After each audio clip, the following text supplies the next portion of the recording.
Let's see. So Rising has an unbeaten streak going, check. New signing, check. And no Mr. Vacations today, check. Sounds like a good show to me. Sounds like a great show to me. New PHNX Rising podcast is starting right now.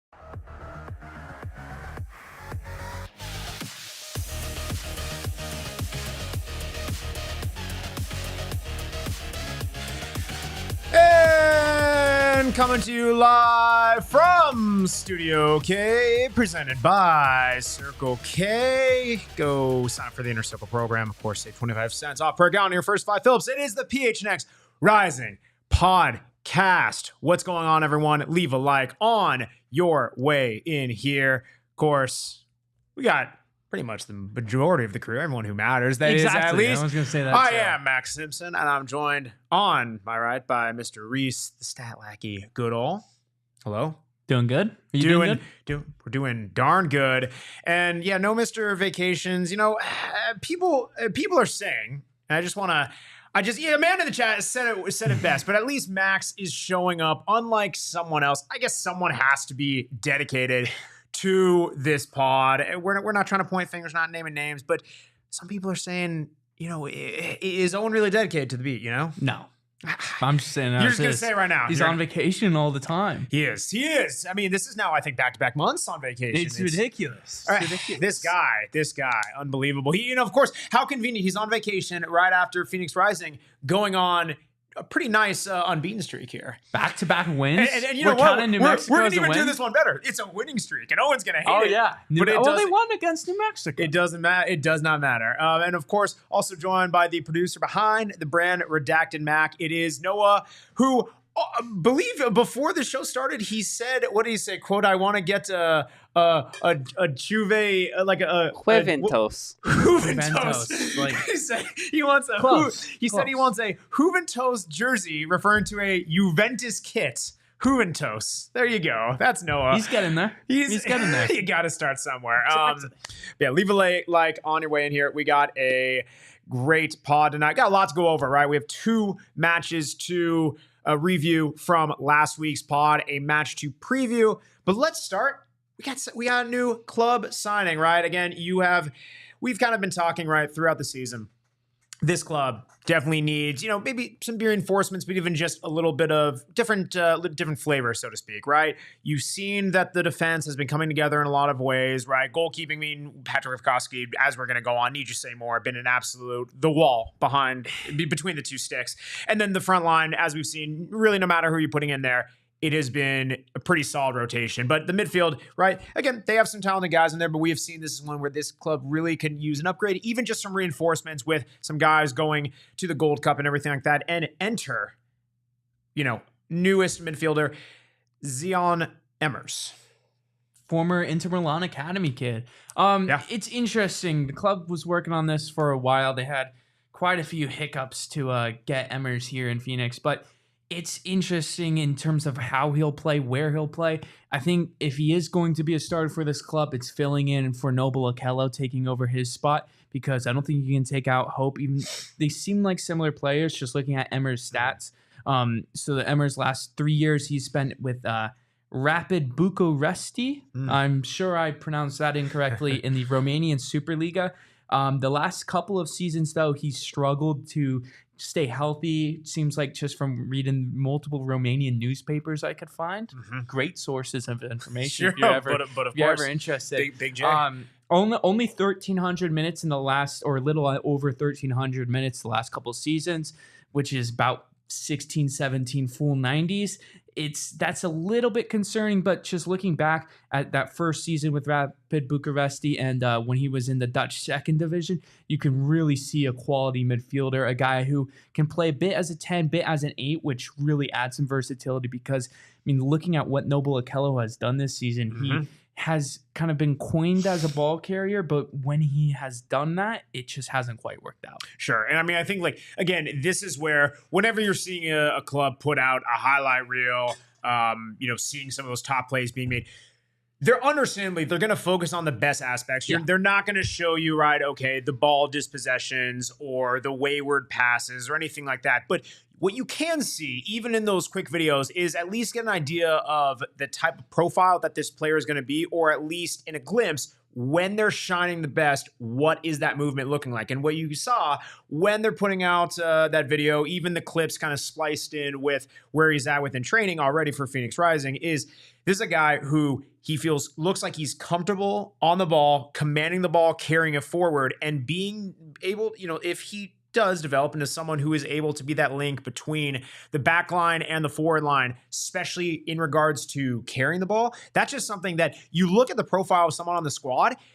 There's guys who can do it in spades, but just no one person where it's like, that's going to be my guy to bring it forward. Yes, you have a Jearl and other guys, but that to me is different because he's already in the final third. No one really in that midfield, the middle of the park, where ball retention is not just so important. It very much for Rising this season has been the case between 3 points and 1 point or even none at all. Exactly. And just looking at some of Emmers' stats these last couple of years, progressive carries, he averaged around 2 per game, which is quite a lot.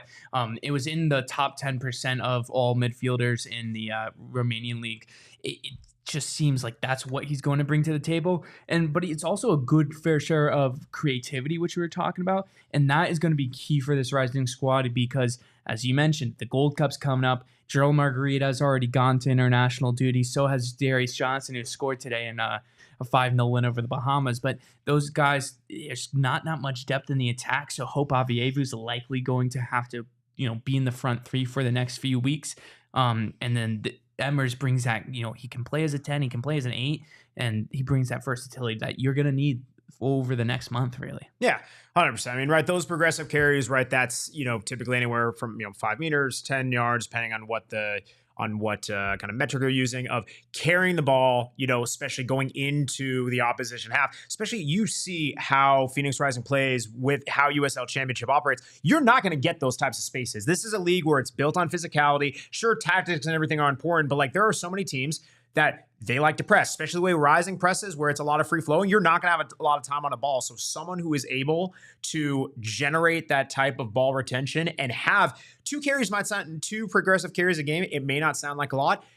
Given again, A, you look at the rest of the roster and where that's at, but B, just the type of league that this is, that's not for nothing. You don't have a lot of time and space in this league. So that's actually going to be very interesting and monitor to see what that looks like. I agree. And super chat, Max, got to point that out. I see that, William, in the chat. Thank you for the super chat. Do you think he is closely better than Julio? That to me, that's a fantastic question. I'm curious to get your crack at it first. It's interesting because both those, the 2 players, Xian Emmers and Julio Dortiota, came in at very different points in their career. Julio was, 19 when he signed with Rising from Juventus Next Gen. Emmers is a more established player. So you kind of have to take it with that, it's a different player you're getting in terms of just age and matureness. I do think he is better than Julio by a good margin, though. I think Julio had potential. Sure. And as we talked about when he left, everything went wrong with him coming here. There was just a lot of things outside of his control that just went wrong. Juan leaving, just the tip of the iceberg there. I do think Emmers offers more running. I think that's the main thing we saw with Julio was he kind of just didn't run at times. I know he was nursing injuries, but I really think Emmers is a much better player than Julio. Yeah.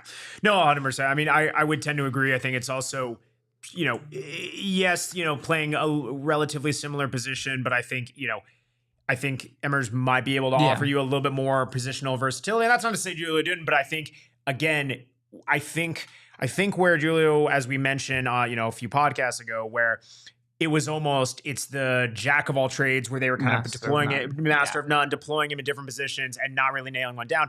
I think that, Emmers, again, seeing where this roster is, he might translate a little bit more closely, in my opinion, to more of that number 8 role, where you're able to kind of get the best of both, where you're able to kind of be a nuisance in the midfield.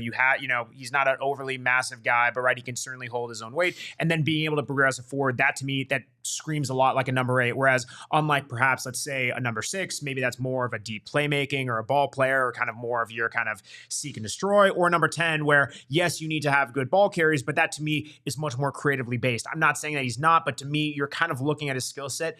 To me, that number 8 seems like the happy medium. Yeah, and I completely agree. I mean, with Julio, it was much more not defensive, but he could play as a 6 or an 8, while Emmers is more of an 8 and a 10, which is a very different profile, even though, they have that shared position. I mean, just looking at Emmers' defensive stats, they're almost non-existent, just because in terms of defensive actions, it's either slightly above, slightly in that average category in terms of per 90 metrics, or below average. It is just pure attacking stats. Pure moving the ball forward. 100%. And again, it's going to be interesting how this midfield continues to take shape. I mean, I see James Wilson in chat. I mean, my goodness, that brings about fond memories of how about Carlos Harvey signing a 3-year extension with Minnesota. I mean, he's not even a midfielder anymore. He's a center back. No, 100%. I mean, listen, bring back Carlos Harvey, put here in the midfield. I mean, those were fun days for sure. And I know that, I think even in recent seasons, Rising, I think, was a bit spoiled who they had in the midfield. But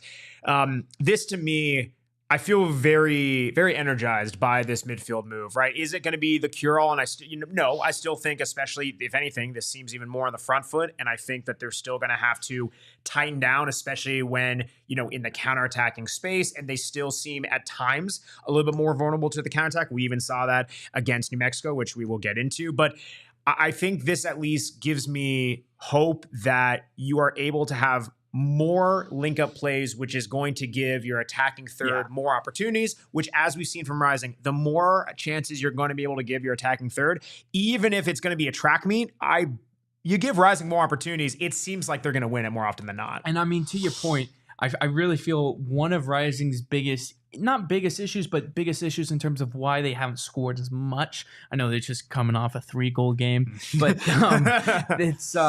I do feel like a big part of it is the build-up play hasn't been as good. It has been a lot of counters, which is obviously great. I'm not knocking that, but they need just more open play, just get it going.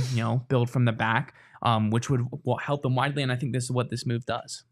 I don't disagree. I mean, just a few more, by the numbers as provided by the club, right? Like you mentioned, he's been, joined Inter Milan as a youth player in 2015. Even just looking at the stats and goals and everything across 140 overall appearances across different clubs, across 4 different countries within Europe, 25 goals, 22 assists. He has a lot of experience within, a number of high-profile systems and different developments within Europe. And I think, to me, it's interesting. I think it's all perspective based, right? When Julio was brought in, and again, I don't even know if this is completely related, but I think when Julio was brought in, it was a lot more, okay, this is exciting. There's a lot of promise. And I think it was a bit of a project, but it's like, hey, at the time, you already have a good number of solid guys there, and it's going to be interesting where he carves his role. I think given the complexity and the makeup of this team, where so many guys are new from last year, that you have a new coach, you have a new system, you have a new philosophy, to me, even if it's somewhat similar, a new guy coming in, he mentioned this is his first time in the U.S. overall. To me, this is, I would say, less of a leap or a stretch in the sense of that's where a lot of his team's facing. You just have a completely new profile across the board, since the season started. Granted, you have more guys in that role who have acclimated since, but I mean, to me, I don't know. It's going to be interesting. I'm curious how quickly he's going to get minutes and, what his role ends up being. But I do agree with you. He's not coming in here just to be rotation piece, super sub. No, he's coming in here to compete for minutes, starter minutes. I completely agree. And I do feel that I'm under the impression that he will get minutes immediately in a starting capacity too, not just as a halftime sub, 60th minute sub. Yeah. And I'm very interested to see how quickly does he adjust, because coming into the summer, I know it's been kind of an easy summer so far. I mean, that just means it's going to be 100 degrees till Christmas, but dude, still. Anything else on this signing? I mean, it was just, as we said, it's just something that was needed. I wouldn't be surprised if Rising go after more soon. I mean, not in like the next week, but just because there are holes. If Remi Cabral's out long term, even for just a month, you don't have that much attacking talent anymore because, I mean, Jearl Margaritha, Damian Rivera, and Darius Johnson are all on international duty for the next month. Even if they get grouped, they're going to be gone for a while. 100%. Well, again, William, thank you again for the super chat. We're gonna kind of do a review of the last 2 matches from Rising's week of play on the other side of the break. Don't go anywhere. You know, you guys know we are in studio, okay? I mean, what else can I be talking about? Second home. It is my second home. I do pay. I mean, I don't know if I pay rent here, but I do pay. He's got a bed right there. I do pay my friends at Circle K because I'm a part of their Inner Circle program, which, listen, the Inner Circle membership, that is free. That I'm not paying a dime for. But what I am paying a dime for, and a very discounted less dimes for, is by becoming a part of the Inner Circle membership, which again is free, I'm saving 25 cents per gallon. I'm paying dimes, I'm paying significantly less dimes because I'm saving those dimes, those quarters, if you will, saving 25 cents per gallon on my first 5 fill-ups at participating locations. It is that easy to do. When you sign up for the Inner Circle membership, you're getting free things like you're getting Polar Pops, you're getting different meal deals. They now have nice iced coffee, nitro coffee machines within select locations. Circle K is fantastic. It is America's thirst stop. It's Arizona's first stop, and it's PHNX's thirst stop. Go check them out today at a location near you. Also, it's summertime. It's hot. I'm honestly kind of I need my shady rays right now because this light from Noah's billion lights within Studio K, which I do appreciate, but it is kind of blinding me a little bit, and I do need some shady rays to really just kind of set the mood to make sure that I'm able to get through this podcast. I'm not going to get any glare. Shady Rays, they have polarized shades. They have multiple different types of optical lenses and frames to suit whatever you want, whether you want the aviator style, whether you want a little bit of a throwback, whether you want something, kind of blackout, boom, all nice and cold. Icy, as the kids say, they have that for you. So go to Shady Rays, use our promo code PHNix, save 35% off your next order of polarized sunglasses. Check it out today. Again, shadyrays.com, promo code PHNX, save 35% off your next pair of polarized shades. Do it today and tell them PHNX sent you. All right, we're back. By the way, James Wilson in the chat. I'm gonna, I see your question. I will answer that. But hey, Max, I'm a premium Inner Circle rewards holder. Let's go. 1 second. What are you going for? What are you giving him? Give you the Wrigley Sour Worms. Let's go. We have a fully stocked snack cart. Wow, Max did his job. Max did his job. It's never been beautiful. Woo! Let's go. We love it. Wow. We're back. Amazing. Back talking Phoenix Rising. Kind of going through the last 2 matches that they had. Before we get into that, I will address James' question. How much time does Remi have on this team? And he's just being real ass in that question. It's a tough one, man. It's a really tough one. I mean, even, given, first off, just fitness, that's one thing, but even just seeing, okay, where does he fit in the lineup? It's funny. You're even asking, I'm even having conversations with people, fans after last Saturday's match, and it depends on who you ask. I think there are a lot of people, right, who, they're big, he's on Sacco fans. They're even saying, hey, I've seen Darius Johnson in that role. And I mean, I think all those players are very talented. To me, I think Remi Cabral, I think he definitely has a role on this team, but it depends on kind of what you're going for. And I think, to me, the profile of these number 9s, I don't think they're apples to apples. That, to me, is the very different thing, is because they're all so different. It's hard for me to compare and say this one or that one. Like, they're not the same. I mean, that's really what I was going to say. When you look at New Mexico, really, just how fluid that front 3 is when you have Darius Johnson, Isan Sacco, and Jearl Margaritha. I'm not going to say it's stagnant when you have Remi Cabral as a 9, but it's not nearly as fluid. He is underperforming his expected goals by about a goal. So it's not anything too substantial. Who really knows in terms of, what the future holds? If he is out a while, it could be bad, but I don't know. I think you need to have him just because he's kind of a pure number 9, no messing about. But like, is it worrying some of the goals scoring for him? A little bit. It is. No, it is. And I mean, again, like I think it gives you different profiles. I mean, I think the way that Rising has always intended to play, and especially how they have been playing recently, that free flowing attack, yeah, it may suit others better. But I think, right, especially if you come into a team where you need to break down a low block or have a little bit more of a body in there. We have seen what Remi Cabral has do. And again, I think all these things come in waves. I mean, just when, right, at times, right, we're fans, we want to, see players succeed. I think sometimes we have a bit of short-term memory, right? People are quick to write others off, and at times it's warranted, but there are other times where it's like, listen, especially as a number 9 Golden Boot winner myself, I would know, right? It's all about scoring and putting the ball in the back of the net, and that's what counts. So you ride with the hot hand. All right. All right. Let's, speaking of putting the ball in the back of the net, let's talk about Rising's game last week against Vegas. They did the thing. They went to Vegas, which has been somewhat of a tricky spot for them in recent years. I mean, not just tricky, it's kind of been dismal. But, let's take a look at our numbers. By the numbers, presented by our friends over at Desert Financial Credit Union, Arizona's number one credit union. Named by forwards, Phoenix Rising 1, Vegas 0. Rising lost the XG battle on this one, 0.67.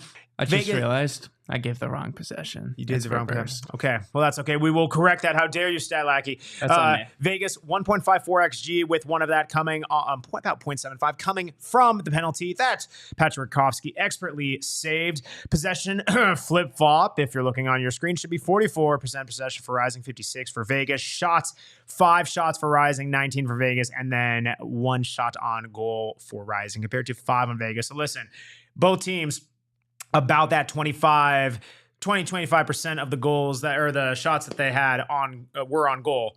But really, it was just more volume from Vegas. When you're kind of watching the match, and I know you were there, was this a case, seeing it live, or was this just a stalwart stand-up performance? Was Vegas just less clinical they can be? Or was this just one of those unorthodox wins that's like, this provided a new layer for Rising? It's a mix of things because, I mean, to be honest, I don't think any of us, we talked about on the day before, the Tuesday show last week, about how Vegas is likely going to have none of the ball. Rising's going to control it, and they're going to need to find a way to break down Vegas's low block. That's not how the match went. Sure. Rising's early enough goal kind of flipped that match, and then Vegas just kept putting pressure on Rising, but it wasn't anything really too substantial. Gennaro Nigro had a few decent crosses, but really, JP Skierson in that game limited anything centrally. They had to go down the wide areas, and that put Ryan Flood in a really bad position that whole game. Joe Gow, and they switched wingers in the second half. I can't remember who came onto that right side, but Ryan Flood was letting Vegas into a lot of dangerous areas, but the Vegas couldn't capitalize. And, Johnny Rodriguez had quite a few shots in that game. I think he finished with 3 total, 2 of which on target. He didn't convert any of them, and a lot of them were good opportunities. He had a few other touches in the box as well that he should have done better with. I think it's Rising were so good defensively that game just to limit any creativity, and when they did, Johnny Rodriguez couldn't quite capitalize, and that's why Rising came out of Vegas with a win. Yeah. No, 100%. I mean, I think that, and especially, right, Vegas, not the most inept team this year. So when you're able to stifle where you can, especially you grab the only goal, a bit of a smash and grab, it certainly helps. It also helps a lot when your goalkeeper has been standing on his head, right? It's not just the penalty save. It was, there was a few shots where, some of those, they're going top bins, and it's like, I don't understand the reflexes on that one. I have not played keeper in about forever. So it's pretty impressive to see. Patrick Kofsky, and I know we're going to get into it a bit for the New Mexico match as well, but I think he's having, that stretch of matches where he is gaining points from this club. And that's something where you never want to, it's kind of a risky gambit, riding and dying off of your keeper's performance. But it is one when it's going well and when it's paying dividends, you're not going to complain about it. And the stature that he's shown, for what we kind of said, even going into the season of, hey, what does that passing look like? Even some of the shaky moments when the season opener, you have just seen the way that he has, I don't even want to say evolved, because he's been in this league for a while. He knows what it is to play at a champion pedigree level, but he is just showing something that I don't know if it's turning back the clock or whatnot, but he's on his game. I mean, ever since he got benched, he's came 100%. back and it's just been unreal. 100%. I've been undroppable. Exactly. Not even close. You can't drop him ever again. Feels like after what we've seen. It was a very good penalty save. I mean, him and Corey Robertson, just a fingertip, man. Yeah. Corey Robertson, probably one of the best goalkeeper coaches, not just in the USL, but in US soccer. He does a phenomenal job, and Wednesday was no different. The preparation there. I mean, you look at Valentin Noel's penalties, all of them went to that last spot. Like his last 5 takes is kind of the Emi Cuejo 2023 USL final, where every single penalty Cuejo took was just a Panenka. It's like, all right, man, change it up, please. Noel didn't, and Rakowski did his homework, made the save, but. I mean, again, it's just been incredible to see this renaissance because, like, the last 2 years when he played, like, he really didn't do much. I mean, the clean sheets he had before the Vegas game were a Oakland game where he had 2 shots that he faced. Both of them were literally right at him. Yep. We didn't have much to do. And then a Monterey Bay game, which was the week before or a week and a half before, where he didn't face a shot on target. Yeah. So, like, they're kind of the most fluky clean sheets, to put it politely, and then just completely puts that to bed with the Vegas performance. Yeah, I mean, again, as we'll talk about the penalties that he faced against New Mexico, this is not to take anything away from Patrick Rakowski. Those New Mexico penalties, again, like, you have to be able to dive to the right side and you have to get, into the right position for them. But those were ones where, he did his job, he did it well, but it's like, okay, you look, there was some height on them, like, relatively easier to save. The one in Vegas, you watch that back multiple times from multiple angles.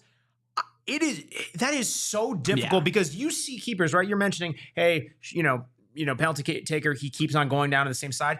Even if you know that, you can't cheat too much, otherwise they'll see, hey, we'll just switch direction. But even if you know that, how many times have we seen that with a keeper where they know where it's going, but they barely get a fingertip on it, or they deflect it, but it still goes in.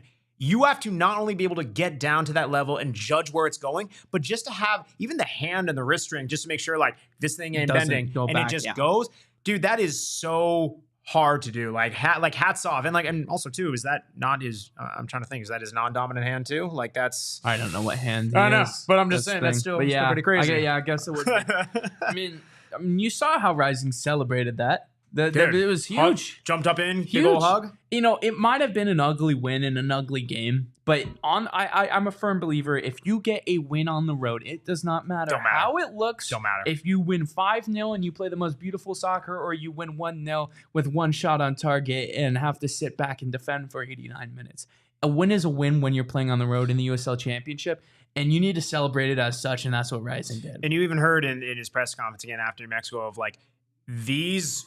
in the beautiful game at any level, but especially within USL Championship, it is so fickle. It really is. Anyone could beat anyone. Yes, the table is what it is, but barring you're playing, like a Miami, FC from last year, like, pretty much you cannot guarantee any victory. Heck, even last season, like, you have seen Rising lose to some horrible teams. You have seen Rising. They are down on the table this year. They win away to San Antonio. Like, you see crazier things happening, so no one can be taken for granted. And to your point, Rees, like, if you go on the road to Vegas, where you have struggled in the last couple of years, like, this is like, it's a bad field, bad stadium. It's terrible. Like, Rakowski's even saying it's a bad pitch. You see the tactics going on with the penalty of he's stalling. He's even mentioning in the piece put out today, by the club, that Ryan Flood's kind of talking in the air, and they're doing all the dark arts tactics. You have to do those things. You have to win ugly sometimes. You have to win ugly sometimes in order to make it out with a result. That's exactly what they did. Exactly. I mean. Like, I don't even know, like, when it happened, I didn't know what to say. I still really don't know how to describe what I saw then. Because it was just superhuman almost. Yeah, it was incredible. And it leads pretty well into his next performance, right? Against New Mexico United in the Brand Redacted Cup. Yes, let's take a look at those by the numbers. The Jagermeister Cup, Max. Journalistic integrity is one of the most important things you can Cup, do. which you can get a Circle K. It was the USL Jagermeister Cup, the Carabao Cup equivalent in the United States. You can't get that in the Circle K. That's okay. We don't want it anyway. Phoenix Rising 3, New Mexico United 3 after 90 minutes, and then Rising winning 3-2 on penalties. Looking at the XG, 2.13 for Phoenix Rising, 1.23 for New Mexico United. Rising lost possession battle in this one as well. 41.4% possession to 58.6 for New Mexico United. Relatively equal in shots, 12-11. Relatively equal shots on goals, 7-5. I mean, this one, you cannot have a bigger contrast of matches within the span of 3 days, right? Yeah. Wednesday's match, early goal, smash and grab. And it's not a full-on hunker down, but you have the penalty save. You have a bit of kind of mucking it up. You're on the road. You got to do what it takes. As a neutral, this was a great match. It was fun. It was free-flowing. There was some early goals. There was mistakes from Rising. They had 2 and were able to go up right before halftime.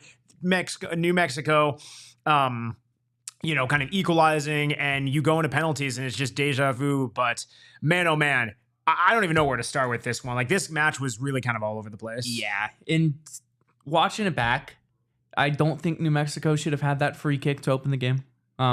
Or that it 14th seems minute. that listen, not a lot of people are happy about that. Rising's going to say what they're going to say, but I mean, it seemed like from a lot of different perspectives, yeah, they would tend to agree. It was a heck of an effort, but it's heck of a free kick. You can't take anything away from that. It was one of those free kicks where you can see it given the positioning it's in, it's probably shouldn't have been a free kick. That's going in the back of net. You should tell 100%. And it was a great effort. But again, it's one of those games where Rising. How many times this season have we seen them fight back? And it hasn't been so much in this recent stretch, but to open the year, they were showing a lot of fight. Just they'd go down in a game, but they'd never be out of a game. And compare that to last year, they'd go down in a game. That's wraps. May as well go to bed right then because it's over.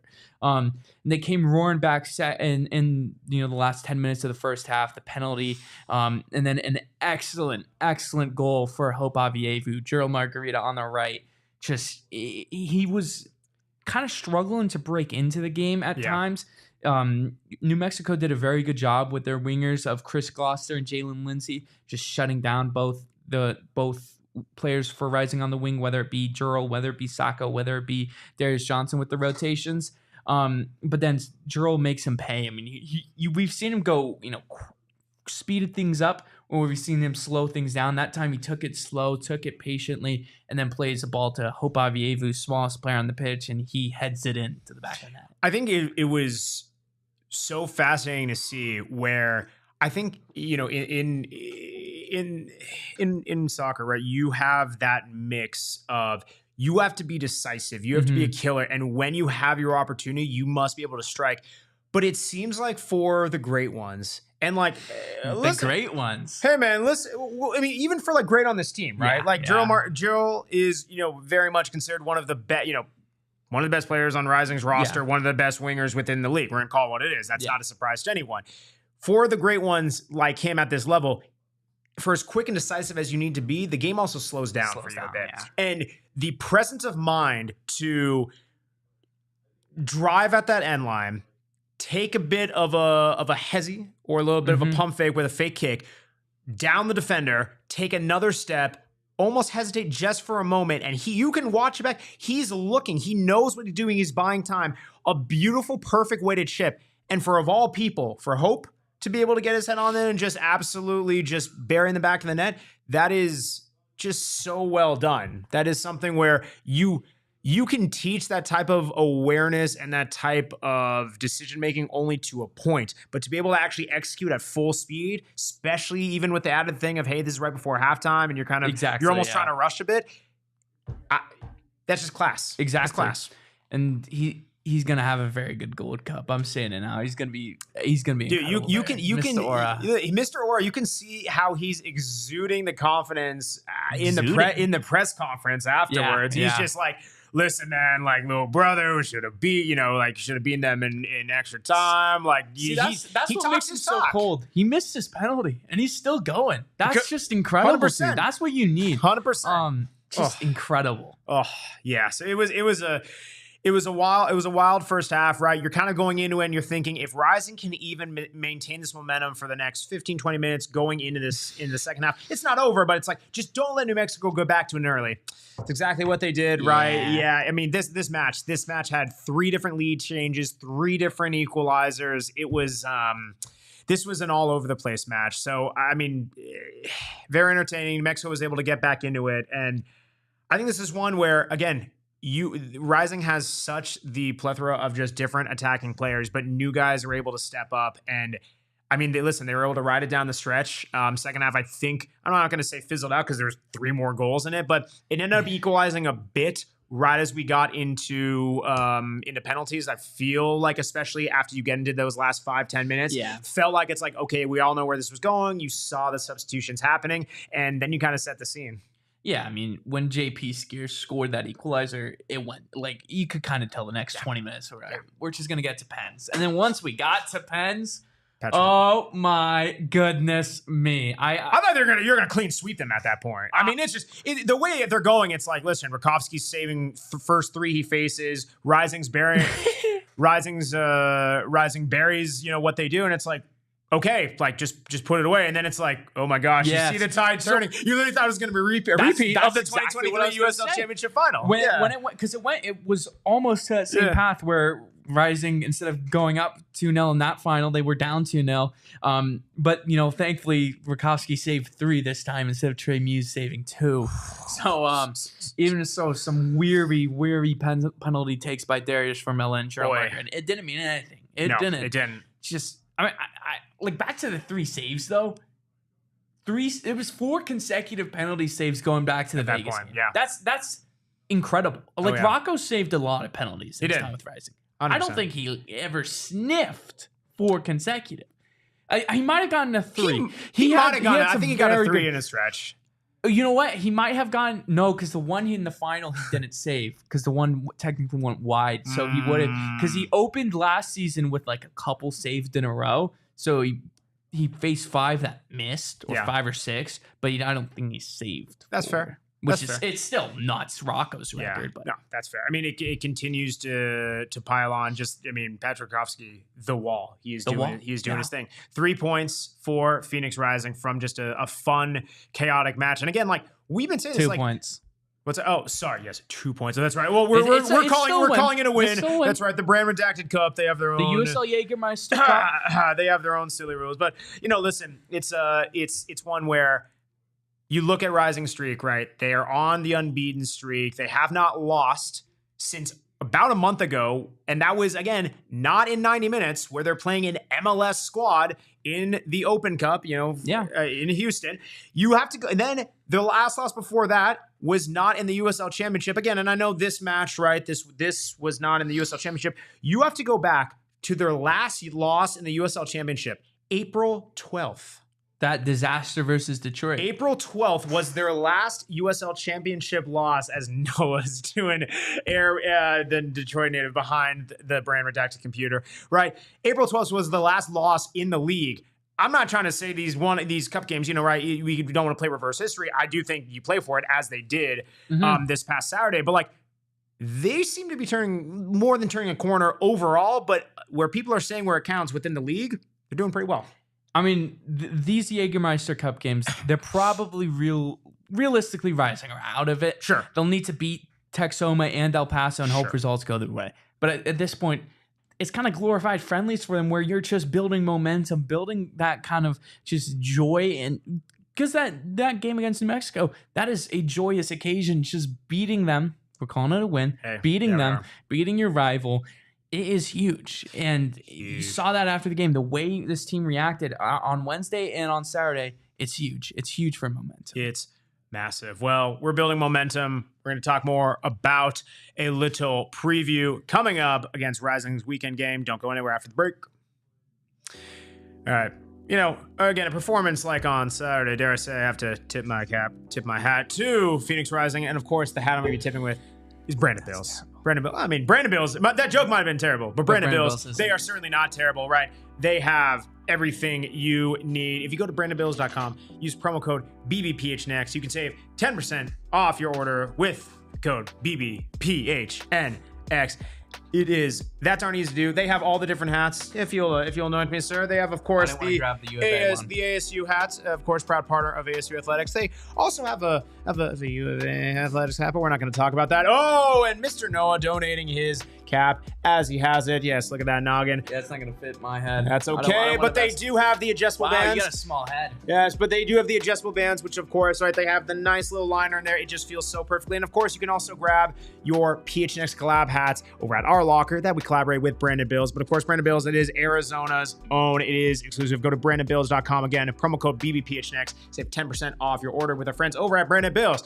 Also, making their way back into the fold. If you like chicken and you like pickling, specifically pickleballing, check out our friends over at Chicken Pickle. They are over in Glendale. We have done multiple pickleball tournaments with them. We have hung out there. It is a fantastic time. Really, it's unlike anything that, like, it's not like, oh, you go to like some court and you just show up and you play pickleball. That's, it's fun. It's a good time. Chicken and Pickle elevates it to a completely different level. The food there is amazing. You can get drinks within a couple feet from you, and they have multiple pickleball courts, both indoor and outdoor. They got cornhole, they got TVs everywhere. Absolutely a fantastic time. Chicken and Pickle, look out for more events from our PHNX crew, in the coming months, later in the year. Going to be doing a little tailgate there. I'm just going to throw that out there. A little spoiler from Adman, but family-friendly fun awaits. Visit chickenandpickle.com to plan your visit today. If you're on the west side, go say what's up. They're a great time. We're back. Phoenix Rising. We got one more match to preview. Almost made it in the garbage. Oh, did I? But that garbage actually would have been better because, hey, it now is beautified by the beautiful Brandon Bills hats. But yes, leave a like on in here. We got Saturday, Orange County, SC. Orange County, they are right below Rising in the playoffs, right? Rising, within kind of that middle lower half of the table, and Orange County kind of chasing them a little bit.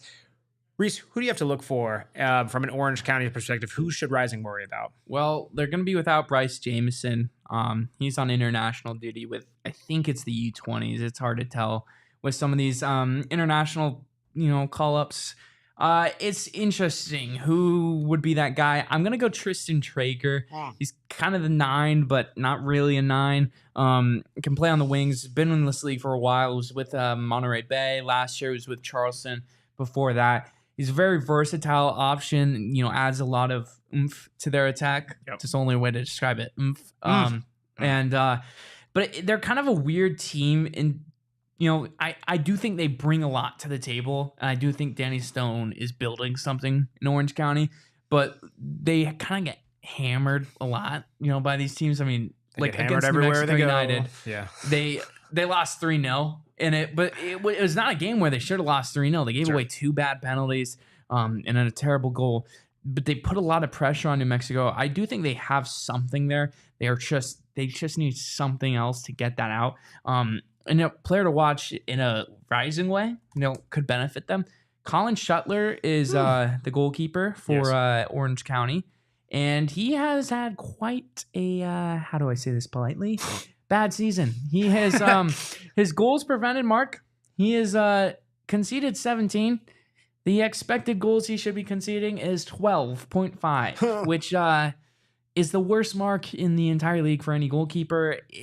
Colin Shuttler has been a good goalkeeper in this league. He has shown quality. I don't know why it isn't clicking at this time, but for Rising, gotta exploit that. It's fair. I mean, you gotta exploit it, especially given just sheer number of goals. Orange County has given up right there a -4 goal differential. Again, Rising, technically they've given up one more goal on the season, but also over one more match within league play. So we'll have to see. Got to take advantages where you can. From a Rising perspective, who do they have to look for? Because again, you have a lot of guys out, right? Jearl's out at the Gold Cup. Darius Johnson scoring for Grenada, right, in the World Cup qualifiers. Actually thrashing of 6-0 against Bahamas. The goal is excellent. It really was. It hasn't been posted. But really has. You'll have to see it. But I mean, right, you're missing some key guys who've been contributing, regularly. Who's going to feature on this team? I know we already talked about the new guy. We know the guys who have been hot within this club. Who is going to step up? See, I was thinking about that earlier today, and how will Xian Emmers, fit into the 11? And I was thinking, with so many guys, how will Rising look? And I think it's going to have to be a big game for Isan Sako, because I don't think the front three is going to be as traditional. Maybe not traditional is the right word, Sure. but, we've seen it where it's, Jearl, Sako, and then another winger. It's not really going to be that because Remi's not fully healthy. I'd assume it's some combination of, a Formella, Sako, and then kind of Hope in the middle, kind of as a false nine, or, lead in the press, who's seem to do that, which opens up Emmers as a spot in the midfield, being a creative force. So I think but it's a weird mix of guys you're going to have. You're going to need, other players to step up besides your usual guys. You're going to have Formella find his first goal this season. Noble Akella will have to, take a step up. And it's a bad position to be in when you're on this good run of form and you're having so many guys miss out. Yeah, I mean, that's the thing. I mean, we said early in the season, right, there's going to be a lot of tinkering, and you thought it was going to come down to, picking their best guys. They've seemed to settle on a lot of who their top guys are, and to your point, you now have that additional wrinkle of how do you work guys in with people are out, everything like that. So, yeah, I think you're going to have some guys who, I don't want to say necessarily who have not seen the field altogether recently, but I mean, I think to your point, it's not saying that a guy like Isan Sako is someone who we haven't had to rely on, but maybe it's like, okay, he's not the primary guy when you have, for example, like to your point, a Jearl or other guys stepping up, but I think where he needs to have a bigger game, especially where this isn't even though Vegas away is tough, this isn't a quote unquote Vegas caliber, no offense / some offense to Vegas. But yeah, I'm curious. What do we have for a scoreline here? Does Rising continue their unbeaten streak? It's difficult. That's another difficult thing to predict because Orange County, I'm scrolling back right now. The last time they won in Phoenix, not drew, was 2018. They haven't been good on the road this year. They've lost all 3 games they've played away from home. So I am gonna back Rising again, even without as many players. Sure. I don't think it's gonna be pretty. I think it's gonna be it could be an ugly one. It's gonna be a little 1-0 Phoenix Rising. Interesting 1-0. James Wilson in chat. Orange County has been struggling. Okay, fair. Chat, by the way, please send us in your score predictions. I have Rising scoring goal as well. I also have them conceding. I'm gonna go 1-1. 1-1? I'm gonna go 1-1. It just feels like that type of match where I think it's going to be ugly. I mean, just going off of vibe, going off of feel, I think both teams score. I'm not going to say like early, but like they both score middle, late of the first half, and then that's kind of it. It's just kind of a clunker. So I don't know. But how will Rising perform without Owen Evans in attendance? Oh, that's great. I mean, Mr. Vacations. Exactly. Mr. Vacation. We'll have to see. I don't know. I mean, are you going to be there, Max? I'm actually got some family stuff, so I won't be able to. Yeah. Vacations. No, that's whoa! It's like family stuff. I'm gonna be the only one there all by myself. Crazy. Hey, no, you're keeping down the fort. We got Amanda Wilson in chat 2-1, Rising with a goal from Hope. Hey, Noah, what do you got for a prediction? I'm gonna go 1-1. He's got one all. Smart man. Good man. Very, very wise, Noah. See, James Wilson in chat. 3-1 to Rising. Love it. It's so funny, right? We were saying we would kill for this optimism a month ago, 2 months ago. Wow. Look at how the times changed. And again, the only loss in May was against a team whose bench was worth more than Rising's whole squad. There were 2 substitutions that were worth more than Rising's whole squad. It's genuinely insane. It's nuts. Yeah. Amanda, I will, let's see, tell you what, because I'm not a, all right, here we go. Amanda, I will, first off, happy early birthday. I would sing happy birthday right now, but I'm not really a big, let me say the birthday early. I'd rather do it belated rather than early. And maybe that's a hot take. That's kind of rude. I don't care if that's a hot take. I'm going to wish you a happy early birthday, but tell you what, Amanda, next week, I'm singing you a happy birthday, and I'll even do the belated version, which you have to find out next week what that means. But boom, William in the chat with another super chat, $1.99. You're amazing. Curious to say, forgot about that part. Against a former head coach, Danny Stone. 1-1. William knows ball. That's only a little bit important that Danny Stone's making his return to Phoenix. Just a little bit. I forgot all about that. Yeah. Just a little bit. I mean, where did time go? Time is a construct. Time is a construct. Danny Stone was Rising's head coach 3 managers ago. 4, I guess, if you count Pa-Modou Kah. It's crazy. Yes, man, hold me to it. we're living in La La Land. It's insane. But yes, love the optimism. We'll have to see. You have to check back next week. But we do have a little bit more Gold Cup talk, a little World Cup talk as well. We'll do that after our last ad break. On the other side of the break, don't go anywhere. All right. Ooh, I love a good vacation. Not as much as Owen does, but, you know, everyone is always saying you got to go all these different places. Oh, look at Owen. He's going halfway around the world. Oh, Max, you're going to Africa on safari. Oh, Rees, you're going to be going on vacation really soon. Yeah. Those places are amazing. Gila River Resorts and Casinos, that is a vacation in your own home, in your own town of beautiful Phoenix, Arizona, and really the greater Phoenix area. But check them out. They have locations throughout the valley. You do you at our friends at Gila River Resorts Casinos. It's the amenities are absolutely incredible, right? We have hosted so many watch parties at the Upper Deck Sports Bar, right? They have really solid food. The beers are flowing. They have the Top Golf simulators. It's just a great environment. The slots, the casinos, just the amenities. We have had multiple hosts who have stayed on location at the hotel and just really soaking everything in. They have a ton of the Oasis pool parties coming up the summer. Check them out. You do you. Go to play@gila.com to take in all the fun stuff that they have today. Also, I don't know about you, but I'm a betting man. I don't say I bet really well. I'm not gonna go crazy or anything like that. But Bet365. If you want to bet, if you want to place a bet, especially for NBA Finals, they have something pretty cool. Little jackpot of up to $100,000 in bonus bets with a first play fortune when you use the code PHNX365.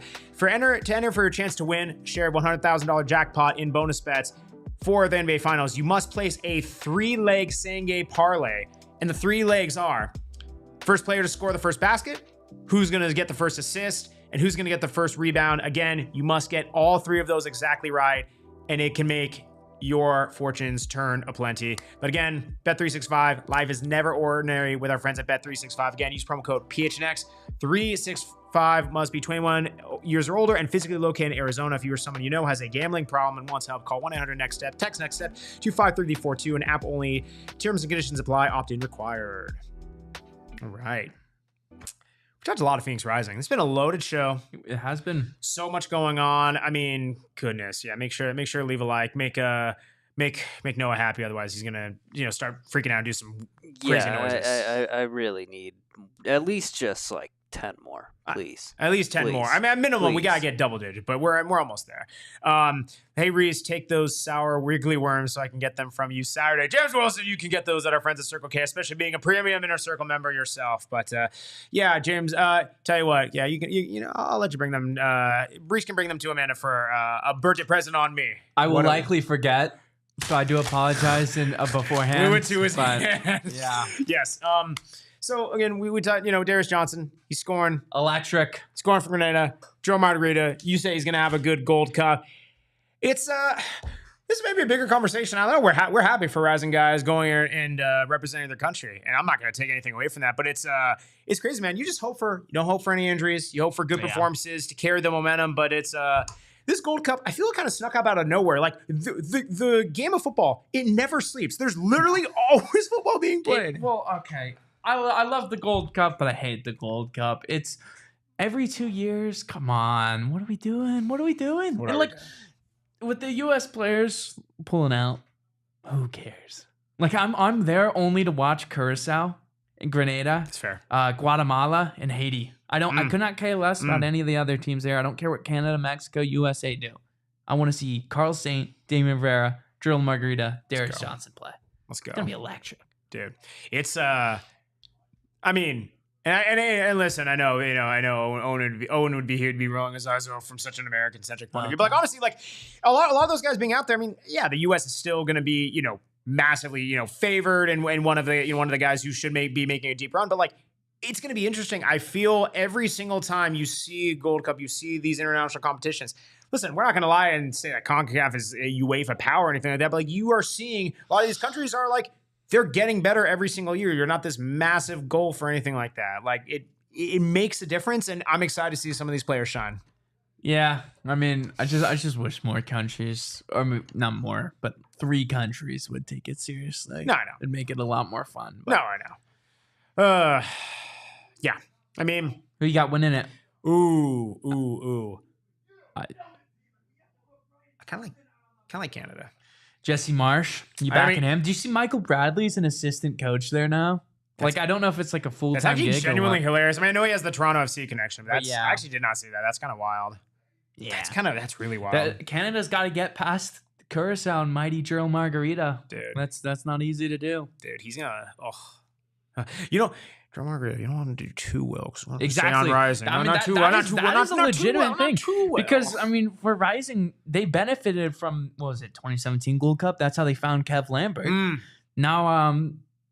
Now you got some club might be looking at Curacao versus Honduras at Shell Energy Stadium in Houston on June 21st at, oh my gosh, at 10 p.m. local. No, 9 p.m. local kickoff, but still, jeez. What are we doing, Con? Sheesh.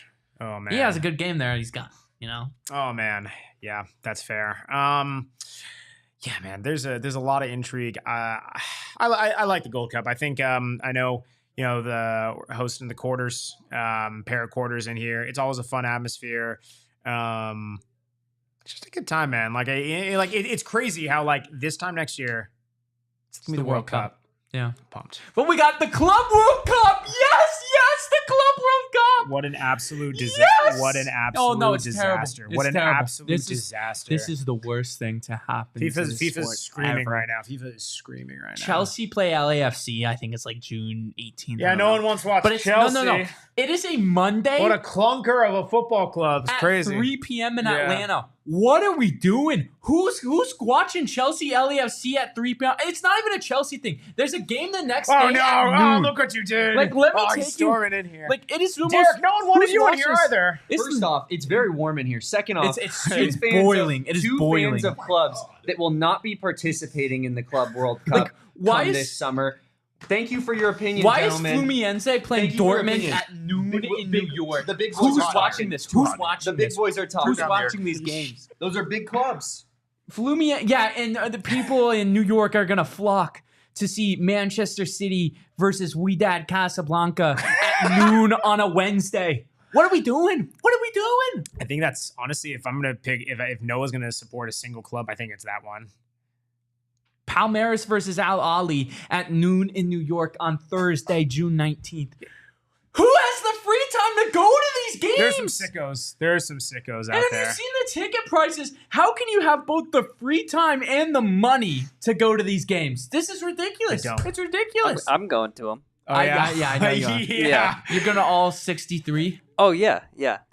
Yeah, I'm taking my private helicopter. That's not even the PJ? Not even the private jet? Nah. I got the helicopter is a little easier to get place to place. I need airports for the other one. Yeah. You'll be one of 10 people there. Oh boy, I'm excited. All the autographs. Hey, all the autographs. You just get to see Messi, and it's not Miami FC this time. It's actually a real person. Oh yes, Inter Miami, who got their spot by being the MLS Supporter Shield champion. Genuinely, which doesn't even mean anything. Hilarious. It's terrible. It's terrible. You gotta love it, man. Well, that does about do it for us. Anything for the people? Go Wrexham, by the way. Go Wrexham, absolutely. Go Wrexham. PHNX Wrexham show always. The sport's going in a terrible direction. It's crazy. I mean, do you see Inzaghi to Al Hilal for $23 million a year after losing the Champions League final? Genuinely insane. Yeah, this sport's awesome, isn't it? It's a lot. Yeah. Go have Juventus. Yeah, Juventus. Juventus. Someone's got to make the Wilsons. If I could oblige, if you guys make a Juventus, if your daughter makes a Juventus drawing, we will absolutely lambast that. Or no, that's a bad word. Sorry, that's not the right thing. Posterize it across the screen next show. So Juventus, yes, Juventus Football Club in Italy. Yeah, there you go. But yes, this has been the PHNX Wrexham. I mean the PHNX England over Wales. I mean the PHNX. That's actually Rise a great one. Podcast. I got you. Of course, you can follow the show on Twitter at PHNX__rising W_. Double the rising wins in a row, maybe. Double the rising wins in a row. We love it. You can follow me on Twitter at Max David Simpson. You follow Rees on Twitter at Rees11_. You can follow. Are we giving Owen a follow on Twitter? Nah, I don't deserve it. Yeah, he's not quite there yet. I think this is only his second show producing us. You got to get like 3, 4, 5. Yeah. Well, I think this is like my 4th or 5th time. Yeah, well, you got to get to that. we like Rising. We need the consistency. Yeah. We need the consecutiveness. But no, you can follow Noah at Noah WLBRECHT. Oh wow, you actually found it. Yeah, I'm a good guy. I'm not worth the follow. I don't post. Oh, stop it. 170. I'll make it 100. We're gonna give that instead of Owens. Don't follow Owen. Actually, after you do me a favor, if you're following Owen Evans, I'll give you his handle at OJ Evans 18. Unfollow him. Unfollow him. Maybe throw a follow in again, and then unfollow, and then you can throw it again. Just skew off his formula. Just make him think this is all crazy. But appreciate everyone. Be back Wednesday, 6 p.m. Special guest in studio. It's gonna be a surprise. Until then, don't go anywhere until next week. But until then, it's a beautiful game. But it's way more beautiful. Phoenix Rising. They continue the winning streak. They do well at Gold Cup, but not too good. And no more missed vacations. Good night. We all silly like the mayor.